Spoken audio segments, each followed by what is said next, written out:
আর মাথায় তোমরা আঘাত করো, তোমরা পিটাও। যখন পিটায় তখন খোড়া মশার বুদ্ধি কত, তখন কামড়ায় না। আল্লাহু আকবার। আবার যখন পিটানি বন্ধ করে আবার কামড় শুরু করে। নমরুদ বলে, এ কি কায়দা রে, পিটাইলে ভালো লাগে না পিটাইলে খারাপ লাগে? ও আমার জনগণ, তোমরা আর পিটানো বন্ধ করবা না। দেখবেন অনেক সময় পিটাইতে পিটাইতে হাতের আন্দাজ কিন্তু পার হয়ে যায়। জোরে বলেন ঠিক কি ঠিক না?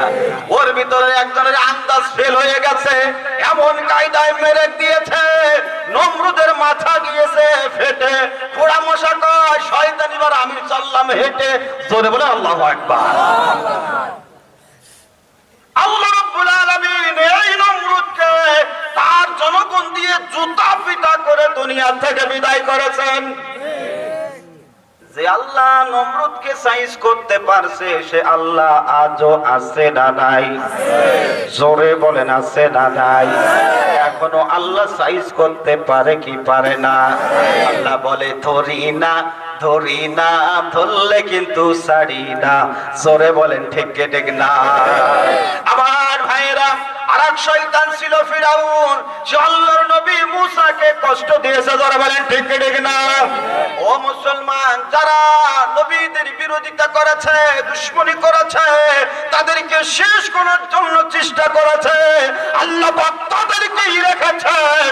ওই সমস্ত জালেম স্বৈরাচারকে আল্লাহ দুনিয়া থেকে বিদায় করে দিয়েছেন। জোরে বলেন ঠিক কি ঠিক না?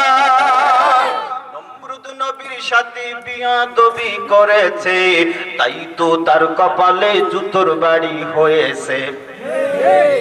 ঠিক যারা বললেন না, তাহলে নমরুদের জুতো মারছে, আপনার খুব দুঃখ লাগতেছে? হ্যাঁ, একটু জোরে বলতে পারছেন না? নমরুদরে মারছে, এটা আপনারা খুশি না বেজার? জোরে বলেন খুশি না বেজার? নমরুদ নবীর সাথে বিয়াদবি করেছে, তাই তো তার কপালে জুতোর বাড়ি হয়েছে। ফিরাউন মুসার সাথে বিয়াদবি করেছে, তাই তো নীল দরিয়ায় চুবড়ি খেয়ে মরেছে। নবীর ওয়ারিসের সাথে তারা আজ বিয়াদবি করতেছে, ওদেরও সামনে রে ভাই জুতোর বাড়ি আসতেছে। ইসলামেরই দুশমনেরা হয়ে যাও সাবধান, ওরে ইসলামেরই দুশমনেরা হয়ে যাও সাবধান, ওরে নইলে জুতোর বাড়ি খাবি, হারাবি সম্মান। দামি জুতা পায়ে দিলে, দামি জুতা পায়ে দিলে মানুষের বাড়াই যে মান, পায়ের জুতা পরলে সম্মান, গায়ে পড়লে অপমান। অথচ আমাদের ভিতরে দেখবেন কিছু মানুষ পাওয়া যায়, আল্লাহ পাক তাকে লাঞ্ছনা দেয়, অপমান দেয়, তার শোধ হয়, এরপরও বোধ হয় না। জোরে বলেন আছে না নাই? এই জন্য ভাইজান, ৪র্থ নাম্বার কাফের হলো তারা যারা রসুলকে হুমকি দেয়। ও মুসলমান, নবীদের চাইতে কোনো ভালো মানুষ দুনিয়াতে আছে? জোরে বলেন আছে আছে? নাই নাই নাই। এই জন্য ওই নবীর ওয়ারিস যারা হবে, উত্তরসূরি যারা হবে, এরাও সকলের কাছে ভালো হবে। ভালো হবে না? না না, ভালো হবে না। কারণ আমি ওয়াজ করতেছি, কিছু মানুষ বলবে এই হুজুর আগামী বছর আনো, আবার কিছু মানুষ বলবে না গরম বক্তা আনা যাবে না। কথা হচ্ছে না কেন? এই বক্তা আগামী বছর চলবে না। কাদের কাছে চলবে না? যারা এই বাস্তবতা মেনে নিতে পারে না। ধরে বলেন ঠিক কি ঠিক না? আমি বুঝাতে চাই, এই হক কথা বলার কারণে সবাই কিন্তু আমার বিপক্ষে যাবে না। কিছু মানুষ পক্ষে থাকবে, আবার সবাই কিন্তু আমার পক্ষে থাকবে না। তার কারণ হলো, নবীর পক্ষে সবাই ছিল না। আমার নবীরও বিরোধিতা হয়েছে, আমার নবীরও দুশমনি হয়েছে, আমার নবীর জন্মভূমি ত্যাগ করা লাগছে, বাড়ি ছাড়া লাগছে, ঘর ছাড়া লাগছে, নবীরও জেল খাটা লাগছে। ধরে বলেন ঠিক ঠিক না? অতএব ওই দ্বীনের কাজ করতে গেলে আপনারও বাড়ি ছাড়া লাগবে, ঘর ছাড়া লাগবে, প্রয়োজনে জেল জুলুমের শিকার হওয়া লাগবে। কিন্তু ঈমানদার তারপরও ইসলাম থেকে, ঈমান থেকে আলাদা হবে না। আমার ভাইয়েরা, এবার আসেন পঞ্চম নাম্বার আরেকটা অর্থ কোরআন দিয়ে আপনাদেরকে শোনাই। আল্লাহ রাব্বুল আলামিন বলছেন কাফির হলো তারা খুব খেয়াল করেন, আল্লাহ তাআলা যতগুলি সূরা অবতীর্ণ করেছেন আল্লাহ পাক তার ভিতরে একটি সূরা আমার আপনার নবীর নামে আল্লাহ পাক নাযিল করেছেন। জোরে বলেন সুবহানাল্লাহ। সূরার নাম সূরা মুহাম্মদ। সূরার নাম কি? সূরা মুহাম্মদ। আল্লাহ রাব্বুল আলামিন এই আয়াতের শুরুতে আল্লাহ পাক ওই কাফিরের কথা তুলে ধরেছেন। আল্লাহ তাআলা বলছেন الذين كفروا وصدوا عن سبيل الله أضل أعمالهم। আল্লাহ রাব্বুল আলামিন বললেন আল্লাযীনা যারা কাফারু কাফের ওয়াসাদ্দু বাধা দেয় আন সাবিলিল্লাহ আল্লাহর পথে, ভালো করে মনে রাখবেন যারা আল্লাহর পথে বাধা দেয় আল্লাহ বলেন আযাল্লা আমালাহুম তার সকল আমল আল্লাহ পাক বিনষ্ট করে দিবেন, নষ্ট করে দিবেন। আপনি যদি তাহাজ্জুদ পড়েন, ইশরাক পড়েন, আওয়াবিন পড়েন, জিকির করেন, কোরআন তেলাওয়াত করেন, আপনি যদি হাজী সাহেব হন, কাজী সাহেব হন, মাওলানা সাহেব হন, পীর সাহেব হন, যেই সাহেব হন না কেন, আপনি যদি ইসলামের কাছে বাধা দেন আপনার সমস্ত আমল ধ্বংস করে দিবেন যিনি, নষ্ট করে দিবেন যিনি। জোরে বলেন তিনি কে? আল্লাহ। আরো জোরে তিনি কে? এই জন্য ভাইজান আমি কোন দলের পক্ষে কথা বলার জন্য আসি নাই, কারণ তিনটি জায়গায় আমাদের কোনো দলাদলি করা যাবে না। এক নাম্বার আল্লাহর ব্যাপারে আমরা সবাই এক থাকবো, জোরে বলেন ঠিক কিনা? দুই নাম্বার রাসূলের ব্যাপারে আমরা সবাই এক। তিন নাম্বার কোরআন সুন্নাহর ব্যাপারে আমরা সবাই এক।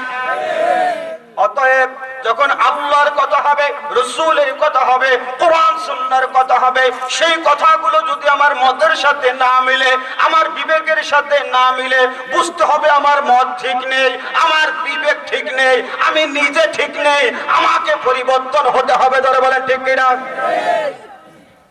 আল্লাহ বললেন কাফের হচ্ছে তারা যারা ইসলামের কাজে বাধা দেয়। এখনো ইসলামের কাজে বাধা আছে না নাই? আছে না নাই? আছে। তাহলে বোঝা যায় কাফের দলের লোক এখনো। আবু জাহেল বেঁচে আছেন না মারা গেছেন? জোরে বলেন। মারা গেছেন। যদিও মারা গেছেন খলিফারাও তো বেঁচে আছেন। কথা বলছেন কেন? আমার ভাইয়েরা, কাফেরের কাজ হচ্ছে বাধা দেওয়া, মুমিনের কাজ হলো ওই কাফেরের সঙ্গে মোকাবেলা করে ইসলামের পথে, ঈমানের পথে টিকে থাকা। কেমনে ঈমানদার টিকে থাকবে, কেমনে ঈমানদার ইসলামের পথে অটল থাকবে, তার একটা দৃষ্টান্ত প্রমাণ আমি আপনাদের সামনে দিতে চাই। হযরত আব্দুল্লাহ বিন হুযায়ফা সে যখন কোরআন তিলাওয়াত করে, কোরআন প্রচার করে, তার জবানে কোরআন শোনার জন্য হাজার হাজার মানুষ জমা হয়ে যায়, হাজার হাজার মানুষ জড়ো হয়ে যায়। যখন হাজার হাজার মানুষ আব্দুল্লাহ বিন হুযায়ফার জবানে কোরআন শোনার জন্য জমায়েত হয়, ওই সময় জালিম বাদশা ছিল। বাদশা চিন্তা করে এভাবে যদি জনগণ আব্দুল্লাহ বিন হুযায়ফার জবানে কোরআন শুনতে থাকে তাহলে আস্তে আস্তে করে জনগণ তার পক্ষে চলে যাবে। তার পক্ষে যদি চলে যায় এক পর্যায়ে আমার পক্ষে লোক থাকবে না, আমার বিপক্ষে লোক চলে যাবে। ও মুসলমান ঈমানদার, এই জন্য জালিম চিন্তা করলো কিভাবে এই কোরআন প্রচার বন্ধ করা যায়। কি করা যায়? কি করা যায়? বন্ধ করা যায়। বলেন আপনারা যতগুলো শ্রোতা আছেন, আজকের মাহফিল বন্ধ করার জন্য শ্রোতাকে হ্যান্ডকাপ পরানোর দরকার নাকি বক্তারে পরানোর দরকার? কথা বলেন। যদি আজকে যারা আলোচক তাদের হ্যান্ডকাপ পড়ে যায়, অটো মাহফিল বন্ধ হয়ে যাবে। জোরে বলেন ঠিক ঠিক না?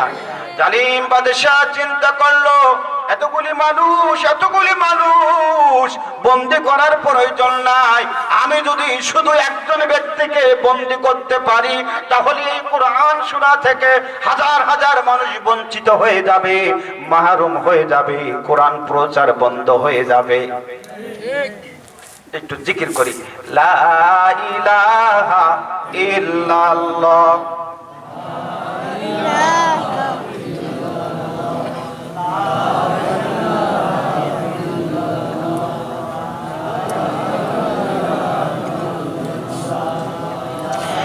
লা ইলাহা ইল্লাল্লাহু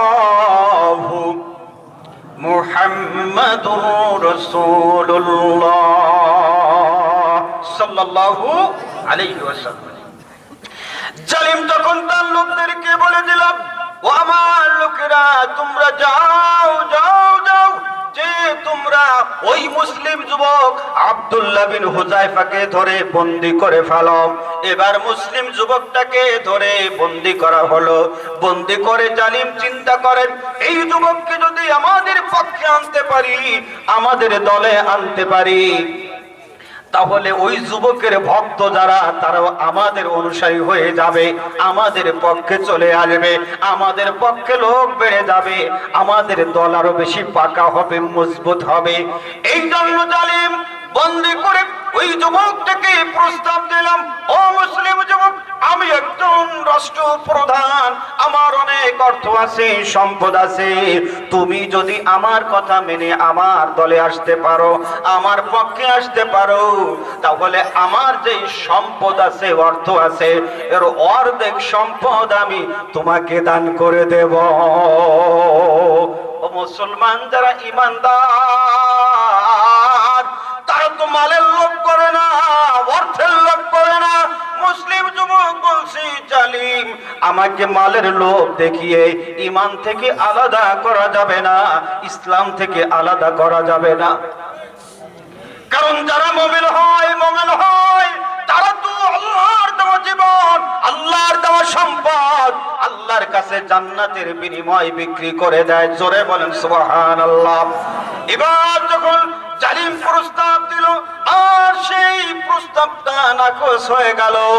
জালিম তার লোকদেরকে বলল, আমি আরো চেষ্টা করব, দেখি কোন কায়দায় তাকে আমার দলে আনা যায় কিনা।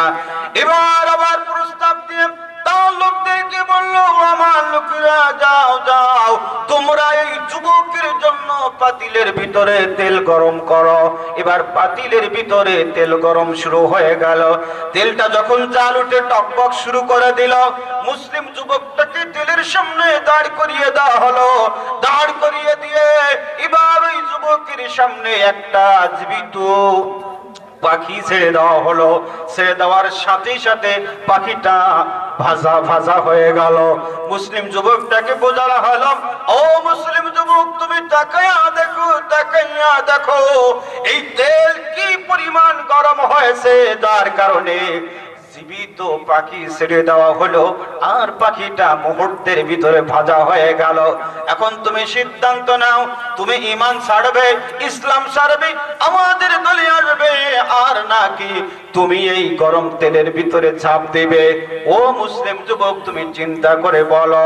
মুসলিম যুবক জীবন দিতে রাজি, জীবন দিতে রাজি, তারপরে ঈমান ছাড়তে রাজি না, কোরআন ছাড়তে রাজি না। জোরে বলেন সুবহানাল্লাহ। জালিম তার লোকদেরকে বলে দিলাম, তোমরা ওই যুবকের চক্ষু বেঁধে দাও, চক্ষু বেঁধে দাও। চক্ষু বেঁধে দেওয়া হলো, তেলের ভিতরে ফেলে দিবে। এমন সময় আব্দুল্লাহ বিন হুযায়ফা মিসকি মিসকি হাসে। আরে বাবা, জোরে বলেন আল্লাহু আকবার। জালিম তার লোকদেরকে বলল, আমার লোকেরা, আগের থেকে তেলের ভিতরে ফেলে দিও না, ফেলে দিও না, কারণ তার জীবনের শেষ মুহূর্তে সে আমাদের কাছে কান্নাকাটি না করে, কাকুতি মিনতি না করে, জীবন ভিক্ষা না আছে, এই কঠিন সময় সে কেন মিসকি মিসকি হাসে? এর একটা অবশ্যই কারণ রয়েছে। ওই কারণটা আমি যুবকের জবান থেকে শুনতে চাই, শুনতে চাই। জালিম প্রশ্ন করেছে, যখন প্রশ্ন করেছে কারণটা কি, এই কঠিন সময় তুমি মিসকি মিসকি হাসো, কারণ কি বলো? মুসলিম যুবক বলছে, জালিম আমি কি কারণে হাসি, এই কারণ তোমাকে কেন বলবো? জালিম সারে না, এক পর্যায়ে বলতে বাধ্য হলো, বলতেছে শুনে নাও, শুনে নাও, তোমরা যখন আমার চর্মচক্ষু বেঁধে তেলের ভিতরে ফেলে দেওয়ার জন্য প্রস্তুতি গ্রহণ করেছ, ওই সময় আল্লাহ পাক আমার তেলের চক্ষু খুলে দিয়েছেন। আমি আমার দিলের চক্ষু দিয়ে তাকায়া দেখি জান্নাতি হুর ওইগুলো আমার দিকে তাকায়া তাকায়া হাসে, আমি আব্দুল্লাহ তাদেরকে দেখে হাসতে থাকি। জালিম চিন্তা করলো আমাদের চোখগুলো আমরা কিছুই দেখতে পাই না, আর যুবকের চোখ বাঁধা, যুবক জান্নাতি হুর দেখে। ওরে ওই যুবকের ঈমান এত শক্ত, এত শক্ত, আমরা যদি তেলের ভিতরে ফেলে দেই তাকে ঈমান থেকে আলাদা করা যাবে না, ইসলাম থেকে আলাদা করা যাবে না। অতএব ও আমার লোকেরা, তোমরা এই যুবককে তেলের ভিতরে ফেলে দিও না, আমরা এর থেকে আরো শক্ত পদক্ষেপ নিয়ে চেষ্টা করব, দেখি কোনোভাবে তাকে আমাদের দলে আনা যায় কিনা। এবার চেষ্টা হলো তোমরা এই যুবকের জন্য শুলির ব্যবস্থা করো। কিসের ব্যবস্থা? শুলির ব্যবস্থা করা হলো। শুলির ব্যবস্থা করে যুবকটিকে শুলির সামনে দাঁড় করিয়ে এবার জালিম আবার বলতেছে, ও যুবক, তোমাকে আরেকটা সুযোগ দেওয়া হলো, তুমি চিন্তা করে দেখো, তুমি ঈমান ছাড়বে, ইসলাম ছাড়বে, নাকি তুমি এই শুলির উপরে চড়বে? এবার তুমি বিবেচনা করে দেখো, চিন্তা করে দেখো। যারা ঈমানদার হয় তারা তো শুলিকে ভয় পায় না। এবার মুসলিম যুবক যখন তাদের প্রস্তাবে রাজি না, জালিম তার লোককে বলে দিল, ও আমার লোকেরা, আগের থেকে শক্ত করে চক্ষু বেঁধে দাও, যাতে করে জান্নাতি হুর আর না দেখতে পারে। ভালো করে আগের থেকে টাইট করে শক্ত করে চক্ষু বেঁধে দেওয়া হলো। শুলির উপরে চড়াবে এমন সময় ইসলামের সৈনিক আব্দুল্লাহ বিন হুযায়ফা আবারও তিনি মিসকি মিসকি হাসে, জোরে বলেন আল্লাহু আকবার। জালিম তার লোকদেরকে বলে, আমার লোকের অপেক্ষা করো। আবার কেন হাসে? দ্বিতীয় কারণটা আমি যুবকের কাছে শুনতে চাই। এবার যুবককে প্রশ্ন করা হলো, যুবক, প্রথমবার তুমি জান্নাতি হুর দেখেছিলে, দ্বিতীয়বার তুমি আবার কি দেখেছো, আবার কেন হাসো? ও যুবক, তুমি আমাদেরকে বলো। এবার যুবক বলতেছে, জালিম, দ্বিতীয় কারণ কি আমাকে বলতে হবে? হ্যাঁ, তোমাকে বলতে হবে। মুসলিম যুবক বলতেছে, তোমরা যখন আমার চক্ষু বেঁধে দিয়ে শুলির উপরে চড়ানোর জন্য প্রস্তুতি গ্রহণ করেছো, আল্লাহ পাক আমার দিলের চক্ষু খুলে দিয়েছে। আমি তখন ওই দিলের চোখ দিয়ে তাকায়া দেখি মদিনার কামলিওয়ালা বিশ্ব নবী আকিল নামদার নূরে মুজাসসাম জনাবে মুহাম্মদুর রাসূলুল্লাহ সাল্লাল্লাহু আলাইহি ওয়াসাল্লাম, আল্লাহর নবী আমার দিকে তাকায়া হাসে, আর আমি আমার নবীর নূরানি চেহারা দেখে হাসি। নবী, তোমার নূরের চেহারা একবার দেখেছি যারা, নবী তোমার নূরের চেহারা একবার দেখেছি যারা, মুগ্ধ হয়েছে কত মানুষ, পাগল বনের হরিণ, কত যত্ন করে তোমায় গড়েছেন রব্বুল আলামিন। জোরে বলেন আল্লাহু আকবার। আমার ভাইরা, জালিম বলল, না, এই যুবককে তো শুলির উপরে চড়াইলো, ঈমান থেকে আলাদা করা যাবে না, বিচ্ছিন্ন করা যাবে না। আল্লাহু আকবার। এবার জালিম তার লোকদেরকে বলল, যাও, এই যুবকটাকে ঘরের ভিতরে বন্দি করে রাখো। বন্দি করে এবার জালিম তার বাসায় গিয়ে তার নিজের মেয়ে ছিল, ওই মেয়েকে ডেকে বলতেছে, মেয়েরে, আমি একজন যুবককে বন্দি করেছি, মুসলিম যুবক, কোনোভাবে আমি তার ঈমানটা নষ্ট করতে পারছি না, কোনোভাবেই আমি তাকে ইসলামের পথ থেকে আলাদা করে আমার পক্ষে আনতে পারছি না। ও মেয়ে, তুমি কি পারবে? প্রয়োজনে তোমার ইজ্জতও যদি চলে যায়, তুমি ওই যুবকের ইমানটা ধ্বংস করে দিতে। জোরে বলেন নাউজুবিল্লাহ। মেয়েটি বলতেছি, বাবা তুমি চিন্তা করবা না, চিন্তা করবা না, কারণ আমার যেই চেহারা যেন বরিশালের পিয়ারা। আমি যখন রাস্তা দিয়ে যাই, কত যুবক এতিমের মতন আমার দিকে তাকায় থাকে। আছে না এরকম যুবক? কথা হচ্ছে না কেন? আবার ভাইয়েরা, মেয়েটা বলছে বাবা চিন্তা করবে না, আমি এই কাজে সাকসেস হব। এবার মেয়েটা ওই ঘরে প্রবেশ করলো যেই ঘরের ভিতরে আব্দুল্লাহ বিন হুযায়ফা বন্দী রয়েছে। যখন ঘরের ভিতরে প্রবেশ করেছে, মুসলিম যুবক এক নজর মেয়েটার দিকে তাকাইয়া কুরআনুল কারীমের আয়াতের দিকে লক্ষ্য করেছে। কারণ আল্লাহ পাক নবীকে বলেছেন, কুল্লিল মুমিনিনা ইয়াগুদ্দু মিন আবসারিহিম। রাসূল আপনি মুমিনদেরকে বলে দেন তারা যেন পরনারী থেকে তাদের নজরকে নিম্নগামী করে। এবার মুসলিম যুবক যখন নজরটাকে নিচের দিকে দিয়েছে, আর মেয়েটার দিকে তাকায় না। মেয়েটা আকৃষ্ট করার জন্য অনেক চেষ্টা করতেছে, কোনোভাবে আর যখন তাকায় না, এক পর্যায়ে যুবক ডাক দিয়ে বলতেছে, ও আমার বোন। কি বলেছে? ও আমার বোন, তুমি যদি এই মুহূর্তে তোমার সতীত্ব নিয়ে এই ঘর থেকে বের হয়ে যাও, বের হয়ে যাও, আমি ওয়াদা দিলাম, ওয়াদা দিলাম, আমি জান্নাতে গেলে তোমাকে না নিয়ে যাব না। একটু জোরে বলেন এখন আল্লাহু আকবার। মেয়েটি চিন্তায় পড়ে গেল, কত যুবক আমাকে প্রস্তাব দেয়, কত যুবক আমাকে লাইক করে, কত যুবক আমার জন্য অপেক্ষা করে, কিন্তু এরকম যুবক তো আমার জীবনে কোনোদিন আসে নাই। এত সুন্দর সুযোগ পাওয়ার পরেও আমাকে গ্রহণ না করে আমাকে জান্নাতের অফার করে। জোরে জোরে বলেন আল্লাহু আকবার। যদি আমার সমাজের যুবকের ইমান এরকমের হয়, তাহলে সেও যদি অন্ধকারে কোনো অসহায় নারী পায়, মেয়ে পায়, তার সতীত্ব হেফাজত করে প্রয়োজনে তাকে বাড়ি পৌঁছাই দেবে। যারা বলে ঠিক রেখে রাম। মেয়েটি ঘর থেকে বের হয়ে গেল, বের হয়ে বাসার দিকে রওনা করেছে। জালিম বাবা দাঁড়িয়ে আছে। জালিম বাবা প্রশ্ন করে, মেয়ে তোমাকে যে উদ্দেশ্যে পাঠিয়েছিলাম তুমি তার কি করেছো? তুমি কি পেরেছো তার ঈমানটা নষ্ট করে দিতে? এবার মুসলিম যুবকের ব্যাপারে মেয়েটা বলছে, বাবা তুমি যেই যুবকটাকে বন্দী করেছো ওই যুবকের ঈমান নষ্ট করা আমার পক্ষে সম্ভব না। জোরে বলেন আল্লাহু আকবার। তবে বাবা শুনে নাও, শুনে নাও, আমি তোমার মেয়ে, আমাকে একদিন যে কোনো পুরুষ ছেলের হাতে তুমি তুলে দিবে, তার সঙ্গে আমাকে বিবাহ দিবে। তবে বাবা শুনে নাও, তুমি যেই মুসলিম যুবকটাকে বন্দী করেছো, আমি কিন্তু ওই ছেলে ছাড়া দ্বিতীয় কাউকে বিবাহ করব না। আমাদের সমাজে একটা কথা চালু আছে, যাকে দিয়ে ভূত ছাড়াবে তারে ধরছে কিসে? জোরে বলে